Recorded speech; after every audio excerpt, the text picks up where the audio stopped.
Hello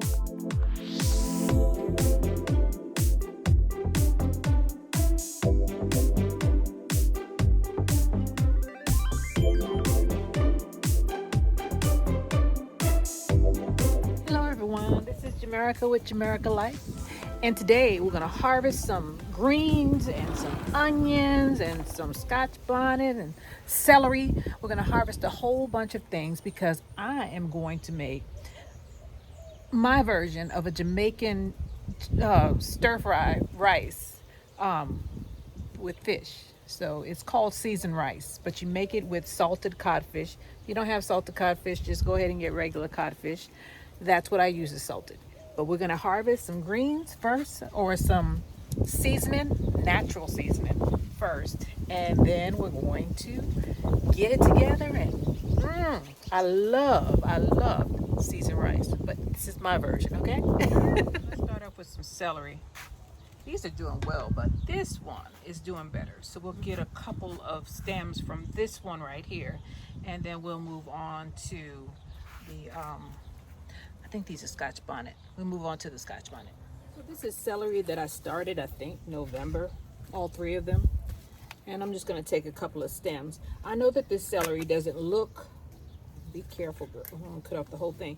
Doesn't look like your normal celery from the store, but I think it's more powerful.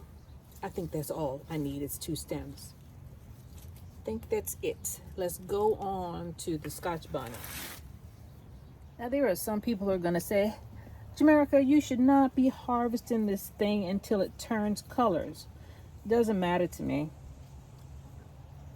It's still gonna be hot. Into the basket it goes. Next thing we need is some green onion. So where did I move the green onion to?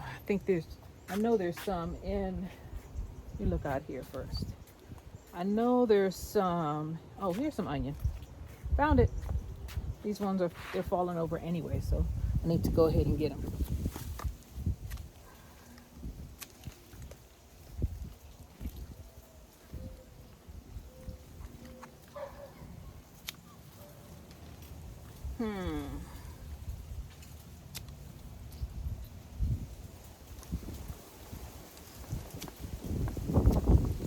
Here we are.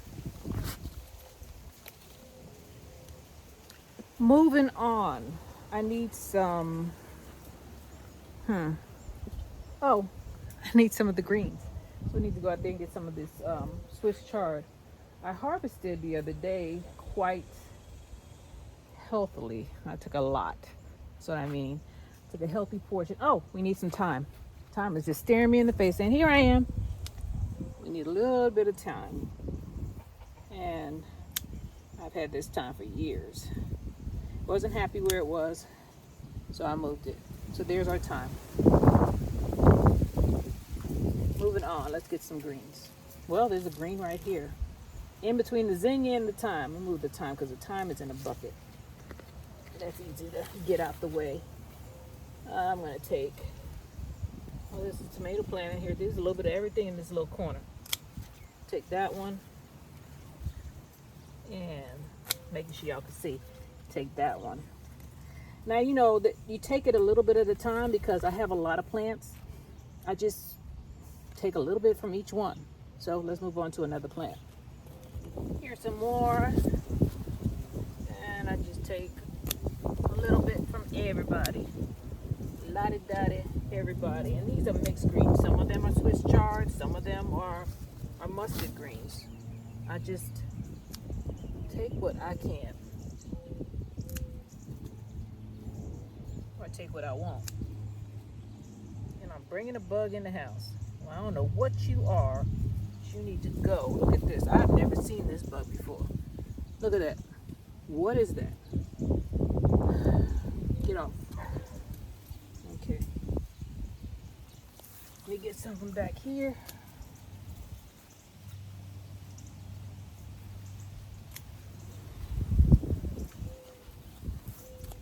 Okay. All right, let me get some of the red one. I guess I'll get that one. That's getting ate up, but I'm gonna take some of it. Yeah, I'm gonna take some of it. See that red one right there? Mm-hmm.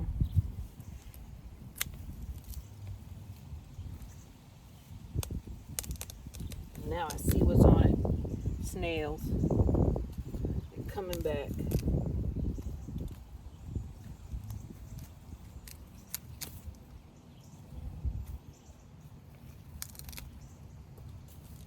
Okay, I'm getting close to what I need, but I'm gonna look some more. And we need some tomatoes too, so we gotta go to the other side. I'm not gonna take any from there. Not gonna take anything from there. The Laciano kale is recovering well. Look at that. Thank goodness. Oh, here's some. Here are some healthy portions of greens.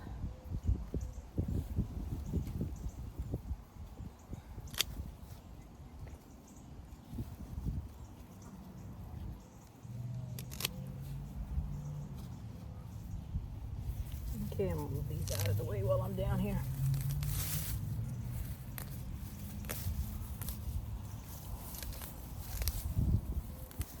One thing is for sure, weeds will grow wherever they can.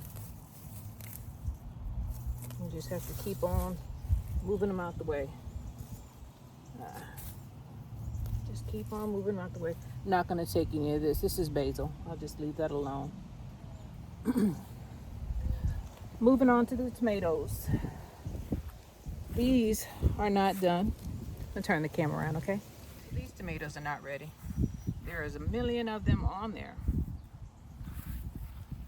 And there's flowers everywhere. I'm just gonna let them go. I staked them up initially, but they just wanted to dry. They just wanted to grow wild. And since I don't look at this side that much, I don't really mind. Some more basil. That's what's protecting it. I have basil right there, and I have basil right here, trying to, make sure to ward off the insects. Let's go over to the tomatoes.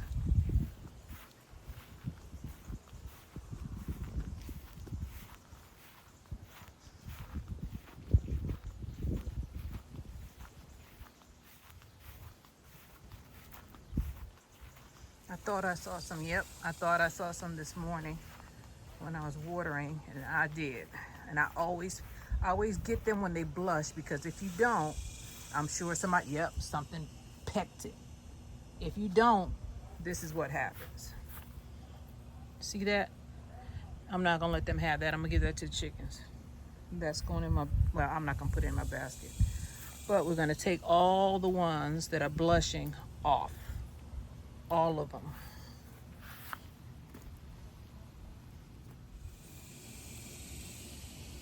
Look at that. Isn't that pretty? Isn't that lovely? Anything that's blushing, I take off.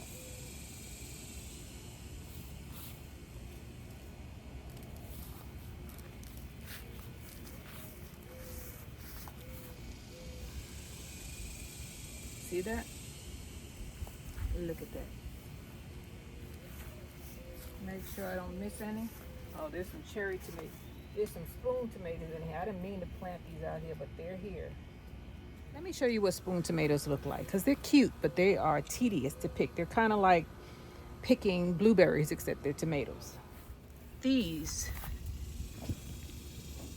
are spoon tomatoes, right? That's a spoon tomato. Let's compare it with the cherry tomato, okay? That's the cherry tomato, and the little one is a spoon tomato. I grow these. That's why I grow these for the birds, because they grow in clusters, and you get a lot, but you got to pick a lot in order to get anything. So I'm gonna knock these off. See that? See that cluster?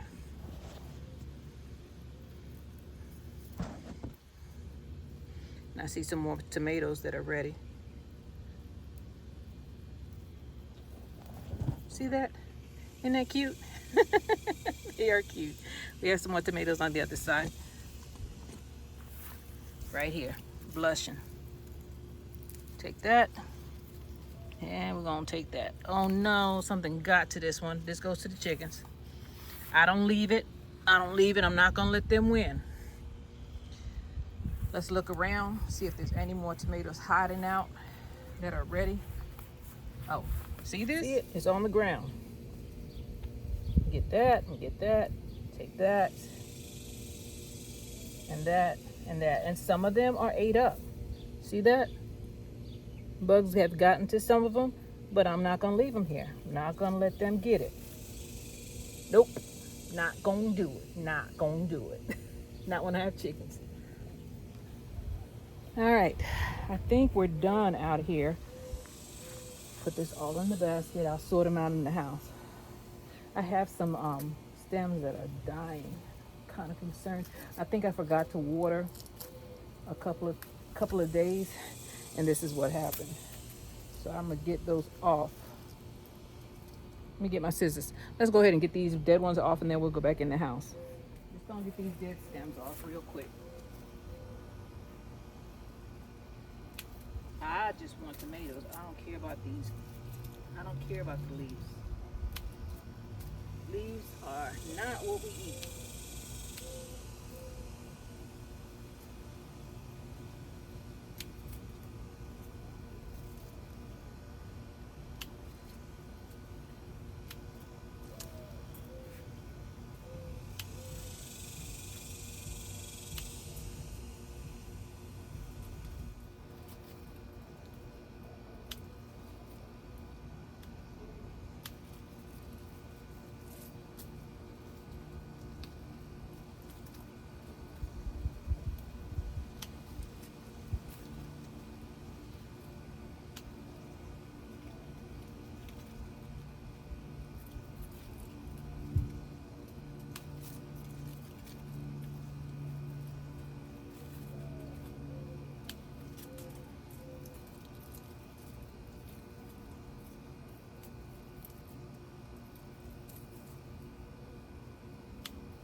Okay.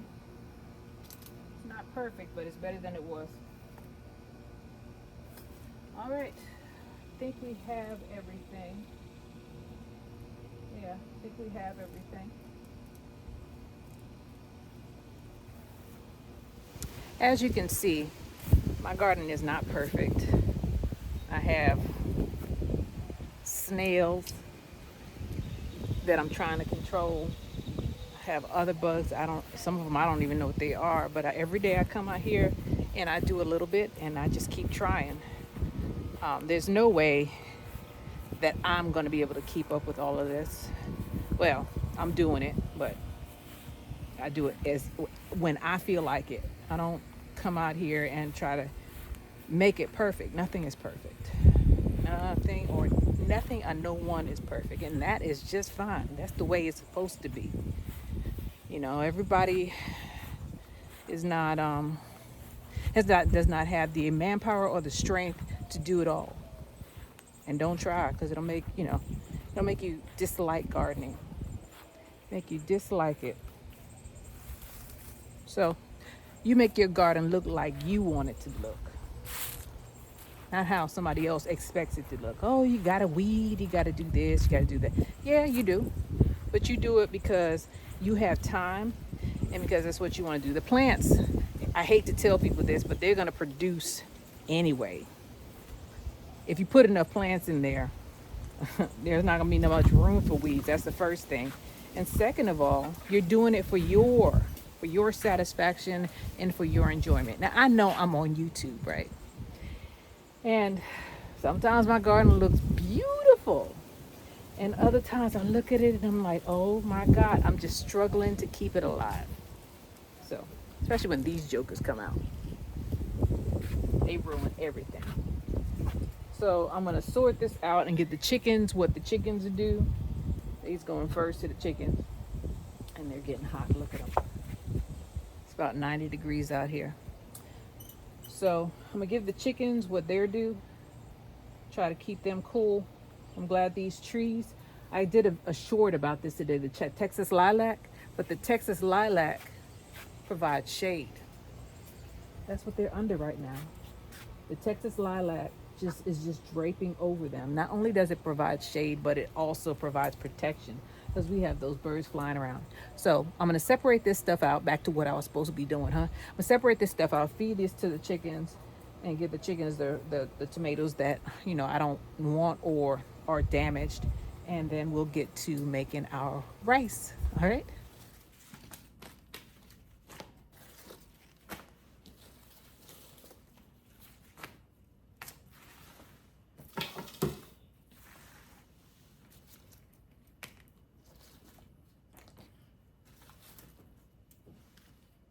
Give that to the chicken.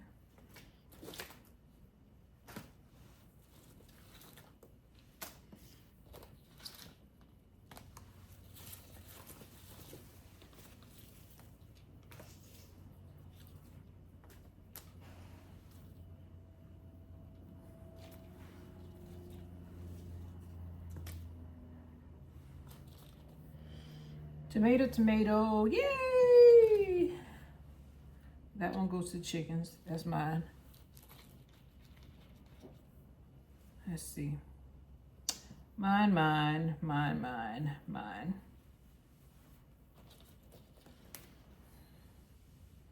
Mine, mine, mine. Just want you to see what that little harvest did. I mean, you get a whole bunch of stuff from just being out there. See that? Look at that. Goes to the chickens. My onions. This goes to the chickens also. Is there anything else? Oh, some more tomatoes. Tomato. Tomato, tomato, chickens, Scotch bonnet or habanero. I think it's Scotch bonnet though. And tomato, tomato. These little ones, we're giving those to the chickens. Uh-oh, don't go, come back here. Come back here. I know these are not, don't mistake these for deadly nightshade, okay? I planted these. These are tomatoes, spoon tomatoes from Baker Creek. Okay, and this is for the chickens. I'm gonna put this back in the basket. So here's my inventory. I got my onions, my little dried up onions. They're my onions. Escallion is what Jamaicans call it, right? Lay that down. Got 2 sprigs of thyme right there. 2 sprigs of celery right there. My greens, these are mixed greens between Swiss chard and mustards. And then I have my tomatoes right here. I'll be right back. I'm gonna feed the chickens and then we'll get started. First things first, we gotta get all our aromatics chopped up. And that is your onion, your thyme, your garlic, and your celery. Okay? So I have this stuff sitting in water, waiting for its chance. First thing I'm gonna cut up is the garlic. Onion is last, because I don't wanna start crying. We are gonna process our fish first, but I want everything prepared so I can get this done quickly. The rice is already cooked. So this is what you use when you have leftover rice. It's just like fried rice, except, West Indians call it seasoned rice, and they use salted codfish or fish. It's really good. I don't know what that was about. Something just fell.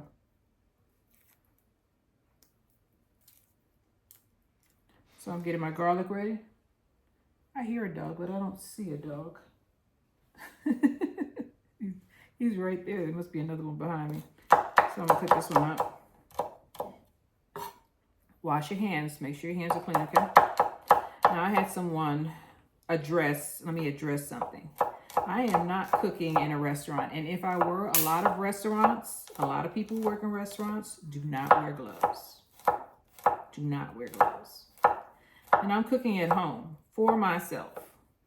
But if you are not comfortable with the sanitization of your hands, go ahead and wear gloves.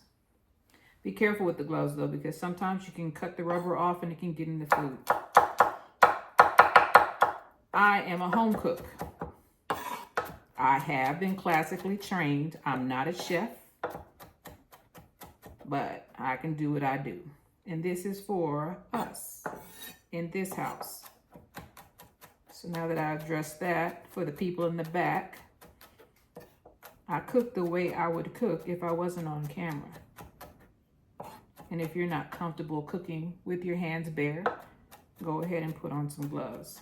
The only time I put on gloves is if I've been dealing with the yard and I cannot get under my nails clean. I did go to school for culinary arts, and guess what we didn't do? Wear gloves. and you know, the thing that gets me with you worrying about everybody's hands, you should be worrying about their saliva. I'm sorry, but it's true. I hate when people talk over my food. Just cannot stand it. It's bad enough that the people preparing the food are talking over it, but when someone else, you know, who's not, actually, you have to have a TB test in order to get a food handling license, food handler's license. You have, they test you. In most states, they test you. Another thing is, I've taken the test for sanitation. And yeah, I make my mistakes because I am human, but for the most part, I try not to make myself or anyone in this house sick. And I do what I do. And I know what I'm doing. I've been cooking for a long time and nobody dropped dead yet, including me. Another thing is, you know, I was in school and we were making a rice dish, right? And the same thing goes for chicken. I believe that you should wash it. And the reason is, I have been, when I went to Korea, because my grandmother told me to always wash the rice. She never gave me a reason, but she said you make sure you always wash it. And you rinse it with water until it's clear. I'm not talking about putting any kind of detergent or any salt or anything. You just rinse the rice until the water is clear, or as clear as you can get it. Because initially you're gonna have the water, you're not gonna be able to see it. It's gonna be super cloudy.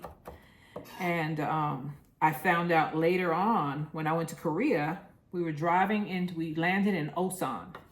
That's the airport that the military takes us into. That's where the airport is anyway, for where I was, near Seoul.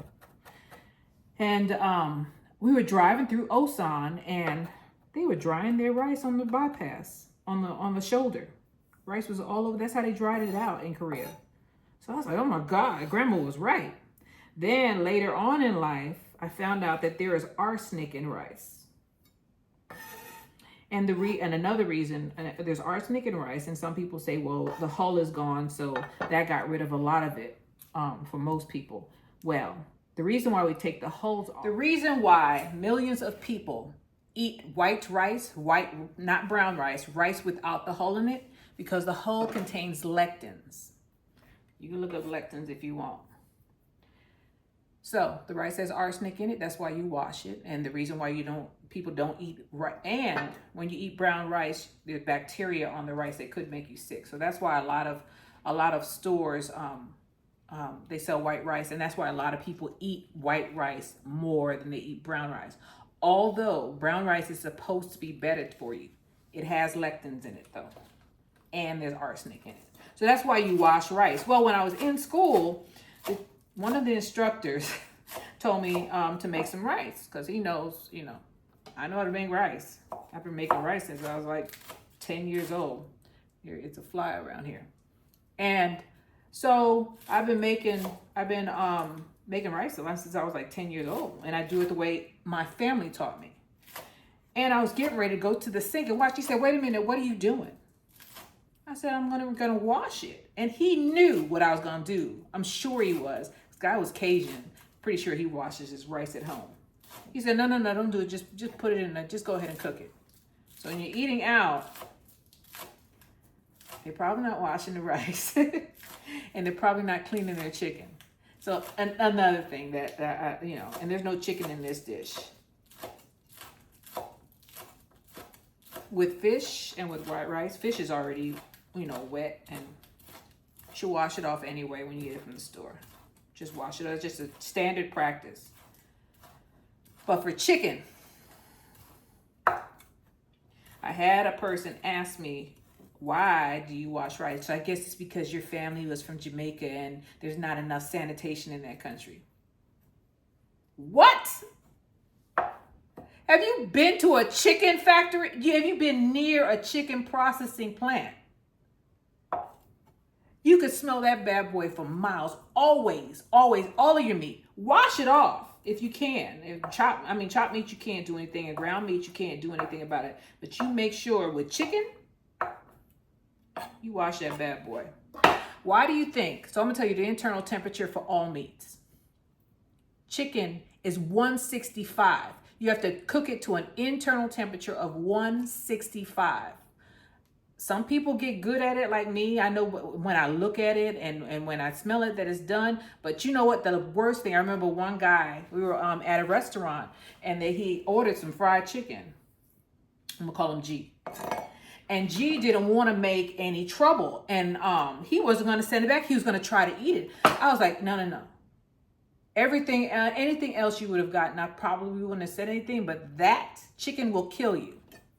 Cook it to an internal temperature of 165 and always wash it off. What do you wash it off with? You wash it off with some lemon juice or you wash it off with some vinegar. I was raised to wash off my chicken because you don't know who processed it, and they're processing thousands of birds at the same time. Those birds have all kinds of diseases. I have driven past a chicken processing plant and I could smell it. I was like, what is that smell? Sure enough, I see a name, a chicken processing or a chicken company name. Those conditions are horrible. They have thousands of birds in there, packed in. They don't let them move around. They just feed them until they can get them big enough, and then they go ahead and slaughter them. If a person's even slaughtering them anymore. So you be careful. Wash your meat off. I soak chicken in lemon juice. And if I don't have lemon juice, I soak it in vinegar. That's what my grandma taught me. She never told me why. She said, she was Jamaican. She said, you just do what I told you to do. And she was right. All this time, there's bacteria on that chicken. That's why you cook it to an internal temperature of 165. Now let me get to the other one. Beef and pork, 155. Fish, 145. See the difference? 165 for poultry. I shouldn't even say chicken. Poultry. Bad boy will send you to an early grave. That's why you wash it. So I get super insulted when someone tries to tell me something that I know is wrong, something that is ingrained in me from I was a little kid, that turned out to be the right thing. The way the older generation did things, they had a reason for everything. They didn't know it was just because their mother and their family taught them that way. Survival of the fittest, survival of their family. That's why it gets passed down. Always wash your food. Always. And make sure it's cooked. And make sure it's cooked. 165 for poultry. 155 for beef and pork. 145 for fish. I try to get them all well done. Hamburgers. I was in school and a chef, she cooked for us. She made some hamburgers. She made some sliders. I couldn't eat them. It was ground beef and she did not cook it. They were rare. I was like, now if it's a steak, I eat it medium rare, but for ground beef, ground pork, anything ground, well done always. You don't know what's grounded in there. You need that joker cooked. People get all kind of worms and diseases behind uncooked food. And they wonder why. It's because the food wasn't cooked. We got enough problem with bacteria and all kind of diseases. We don't need any help. Worms. That's what Cereseed's for. That boy will clean your butt out. I grow it, and I don't like Cereseed. That's bitter melon, by the way. I think I did a short on that a couple of days ago, about 2 days ago. Cereseed tea. They call it clean out. Gets rid of, well, supposedly. I'm not saying that it does. Supposedly, it's the West Indian, Jamaicans. They call it get rid of them worms. Clean you out. And that cod liver oil, Scott's emulsion, all that stuff. Because we have parasites in our body, believe it or not. Our food, just because you're in the U.S. or in industrial countries, their sanitary practices are supposed to be above the, above par. But you know what? When I go to Jamaica, we go to a lady called Miss Ann, and she chops up a chicken. I met her one time. She chops up the chicken from her backyard. So her chickens were walking around a couple of days before you got there. And she only processes what she thinks she needs. She doesn't process a million chicken at one time. You know how much bacteria is floating around that factory? Now, I'm sure they clean it. I hope they clean it every night. I remember when we were in school, before we left, first of all, if you ever go into a restaurant, if you ever ask to go, they might not let you back there. Because when we are processing food or when we're making food, it is messy. So imagine this times 100. And sometimes you don't have time when you have a million orders up there, a million tickets up there, to just wipe everything down properly. They're just trying to make it through the night. That's why I don't eat out a lot, because I know. And it's not because they're nasty or they don't care. It's just that they don't have time. They're trying to, and some of these restaurants, man, some of them, I don't trust them. I've worked at fast food restaurants, and I've seen some of the things. I'd rather cook my own food. That's all I'm saying. People are saying, you go to these fast food restaurants, it's a bunch of chemicals. That's not all that's going on there. And some of them guys ain't making no money. They coming in to try to get their insurance for their family, or trying to just get a second job to pay the bills. They got 1 million tickets up there. They got they make 1 million burgers or 1 million steaks, and they're just trying to make it through. Now, I do like the places that have an open kitchen where you could see in there and see them cooking. That's the ones I like. I feel very comfortable when I see that. But when they're all locked up in the back and they come out, voila, voila, your food is done. That's just So cook your own food. I know I'm not the best, and I do things. I make mistakes, but it's my mistake to make for me and for this house. So I'm chopping up all of these vegetables at one time, because once I get the fish in there, I'm going to saute the fish first, because the fish needs to be cooked, then the vegetables, and then we'll move on from there. So we got all of our aromatics done. And I'm going to take this stuff to the garbage. I need to get a recycle bin for the house, a plastic one. I don't have one now, and I don't want to see this mess. So I'm going to clean this up, and I'll be right back with you. I still have the tomatoes and the Swiss chard, or the greens, over here. They're going to be the very last to go in. I just need them kind of blanched or sauteed lightly, enough to wilt them. So let's go ahead. And I'm going to put this away, and I'll bring you back, and we're going to bring our fish up. So I bought some salted codfish, and you don't necessarily have to have this brand, but let me show you what it looks like. It's already preserved. You need to wash the salt off, right? Wash the salt off and soak it overnight, or boil it a couple of times to get all that salt off. Put this back in the refrigerator.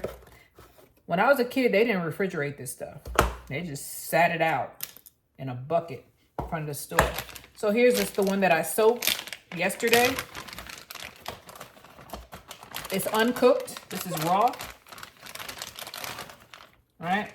And what I'm going to do is I'm going to take it and I'm going to break it up with my hand into chunks. I think it tastes better when you do it by hand versus doing it. I like the irregularity of it when you do it by hand versus when you use a knife. When it seems to me that when you use a knife, it seems artificial. I don't know, my mind is all messed up. I'm just used to the rustic way, the way my grandma did it. So that's what I'm doing, her way.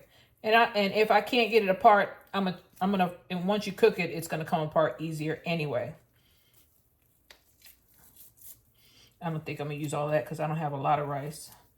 I'm gonna use about half. Use the other half on another dish.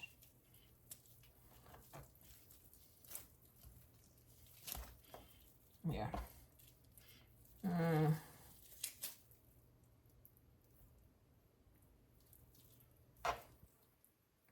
think that's enough. Put this back. Break these up. You don't have to do things the way that I do it. I mean, everybody does things different. And if you all have an idea and y'all know how to cook this and y'all do it differently and you say, hey, there's an easier way to do that, go ahead and tell me. I try not to be prideful. Try not. All right. Try to be as humble as possible. I'm working on it. Working on it. I don't know everything, and I'm always learning. That's why I garden, and I listen to a lot of gardeners. Everybody. And you know, I learn stuff all the time. All the time. Once you start thinking that you're right about something, well, you stop learning. That's how I feel about it. If you think you know it all, you don't need to listen to nobody. You just go ahead and do your own thing, and you're going to suffer the consequences. Because there's a reason why God made everybody different, with different skills, to help each other. That's what you're supposed to do anyway. All right, so I got this all broken down. I'm gonna put these up in the refrigerator and I'll be right back. All right, I have my pot here. I'm gonna turn on the large burner and I have some virgin olive oil. This oil has a low smoke point, which means it'll turn into smoke when you blink your eye.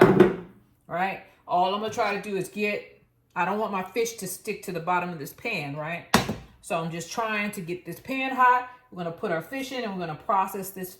We're gonna get this fish fried up real quick. Get your salt and pepper out also.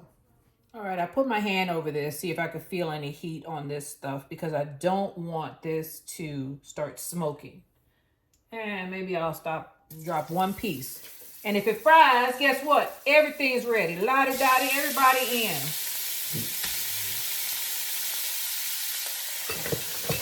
Get this. I don't like that one. Now, there's a reason why I like pans that are not non-stick. I just do. This goes in the sink.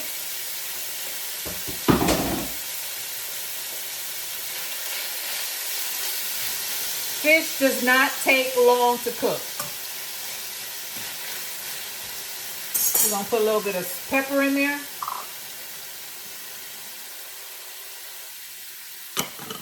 Just a little bit. Wait on your salt. This is salted codfish. If you're using regular codfish, go ahead and put your salt in. Getting that done. All right. Get your rice out that is already cooked from the refrigerator. This looks like it's cooked enough for me. The next thing I'm going to put in is our aromatics. That's our onions, our bell pepper, our celery. And let me turn this up also.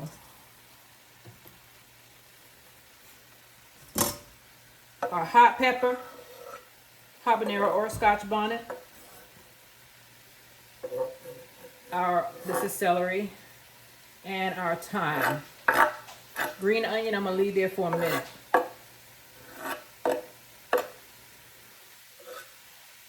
Okay. Take it off the knife. Mix that in.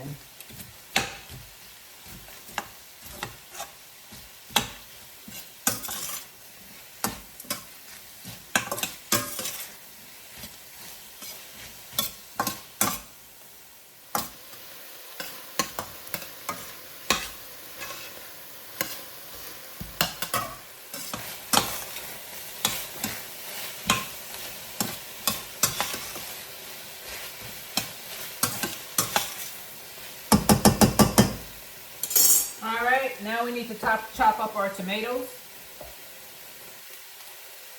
Get those in.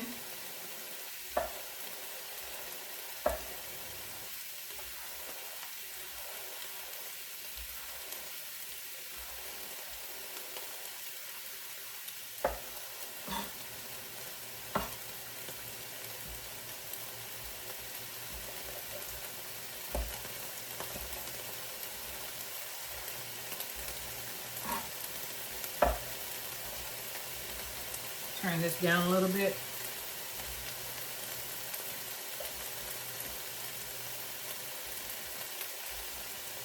Oh, I dropped them. Put those in.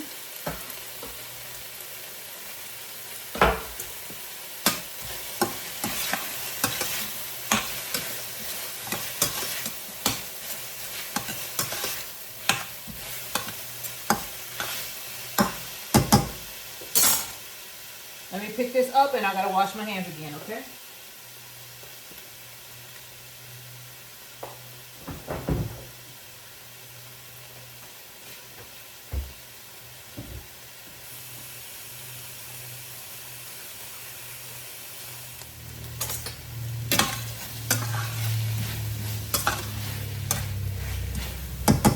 All right, cooking with Crisco, right? Time to grab our greens.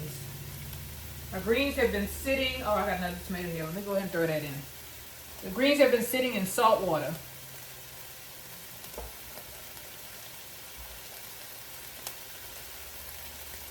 I'm gonna take them to the sink and wash them off one more time, and then we're gonna get it in the pot after I cut it up. Here's the rest of the tomato. I turned our flame down to about 4, okay? Here we go. Let me wash these off.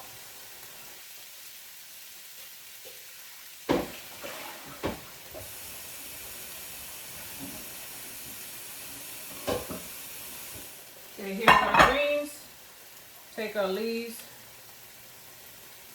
So some people, the rustic way to do is just to pick it apart, right?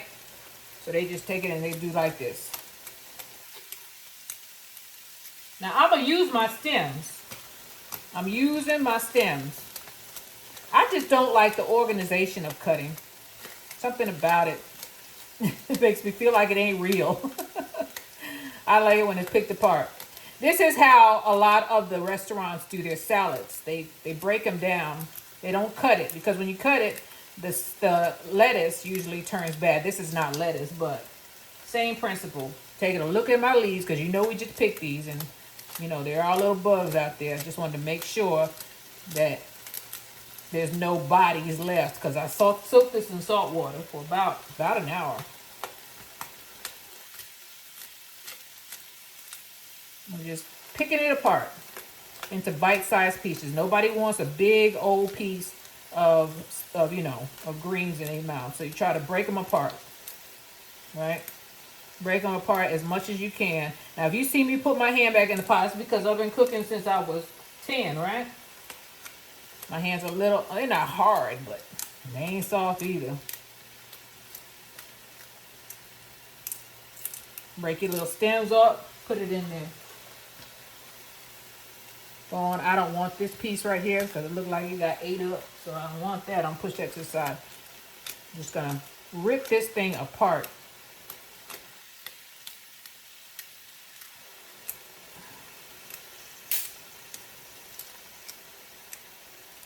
I was gonna do the stems, but I'm starting to change my mind. But you can eat the stems of your greens. You don't have to throw them out. And take that off. Anything that don't look good, I'm taking it off. Just picking it apart, breaking it up.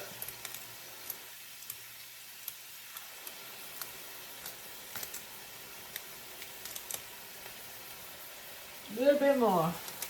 Hands are getting tired. I think this is mustards.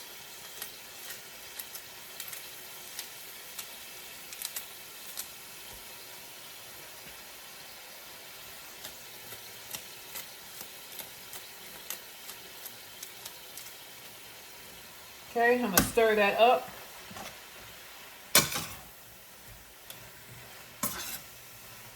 Take our green onions and we're gonna get that in there. And then I'm gonna do a taste test to see if I need to put any pepper, any kind of pepper, hot peppers, any salt, anything before I put my nuts in. Turn this back up. All I'm trying to do is wilt the green. Well, Swiss chard needs to be cooked for 10 minutes. So that's about how long we're gonna cook it for. get your greens in there. That's why I say it's my way, because seasoned rice, if I remember right, it doesn't have any kind of Swiss chard or any kind of vegetable in it, as far as I know. This is my version.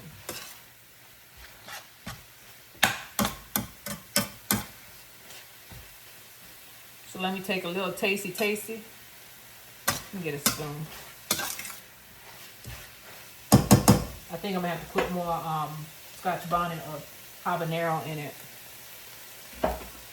Just get that feeling. It's not hot enough. And once you put the rice in there, it's gonna make it a little bland. Get a piece of fish, take a test.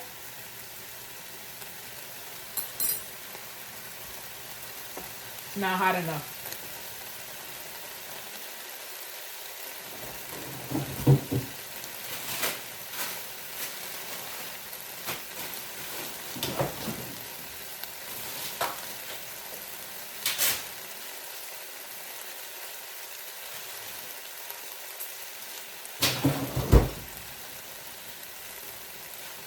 Fire, fire, fire. The way you walk and talk really turns me on. I'm so excited, girl. Y'all remember that song? I don't know who sang that song, by the way. That's what I need, fire. Fire. Fire. Put that over here.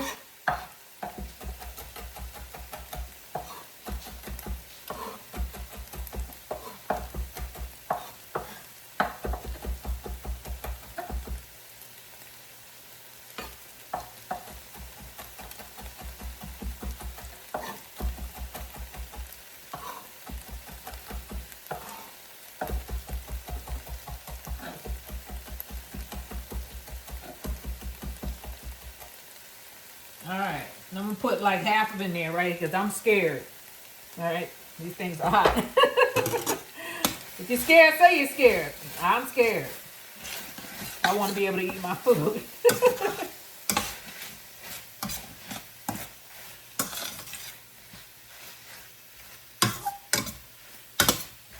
Get it all mixed in. Get another fork.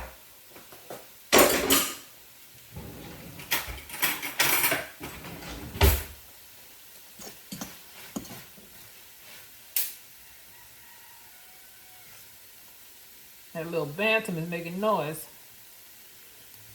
All right.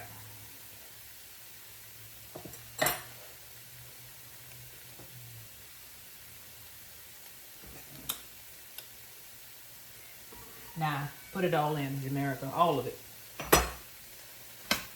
I get a little bit of sting, but not enough for me.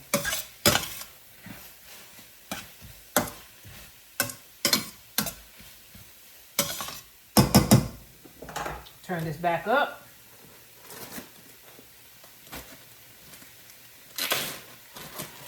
And put your rice in.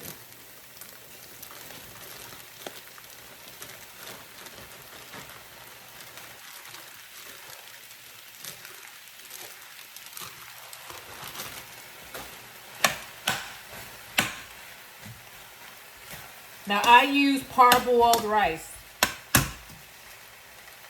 I like the way it cooks. Separated. You can use whatever rice you want, but I recommend you get one that is long grain, like Uncle Ben or Carolina. This one is just regular parboiled rice from the supermarket.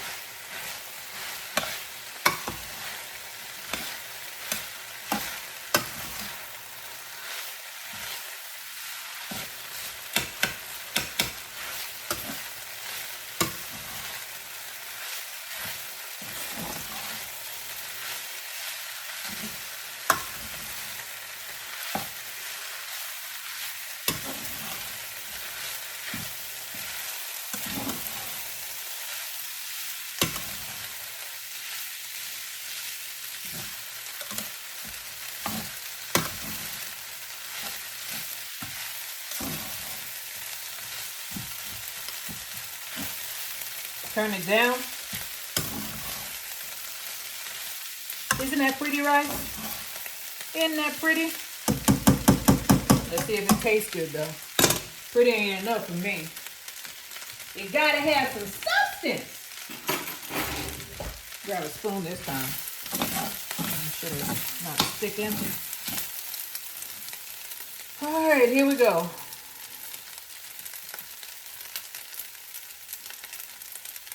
Turn it down. That's too much. All right.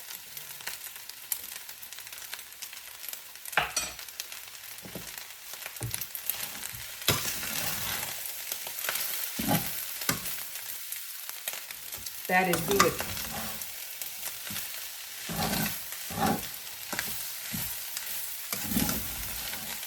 That is so good.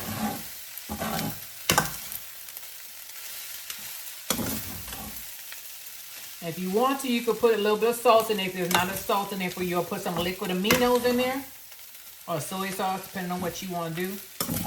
But to me, it's good just the way it is.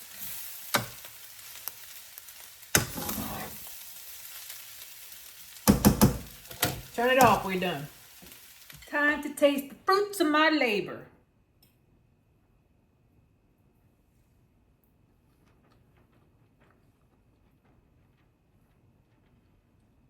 That is good.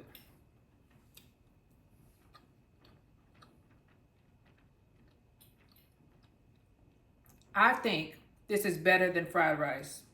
Pork fried rice, chicken fried rice, shrimp fried rice. This tastes better. I'm sorry. This tastes better.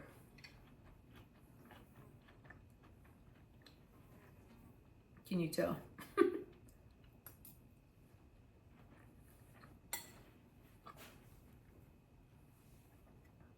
It's good.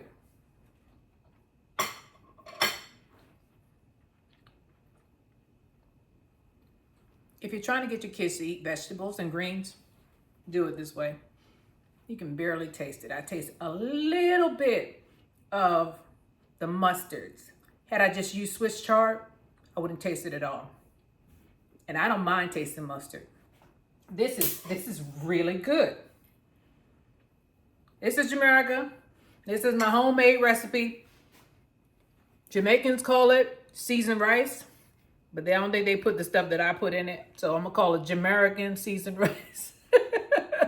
Or Jamaica's seasoned rice. Delicious. Use it as a side dish or a one-pot meal.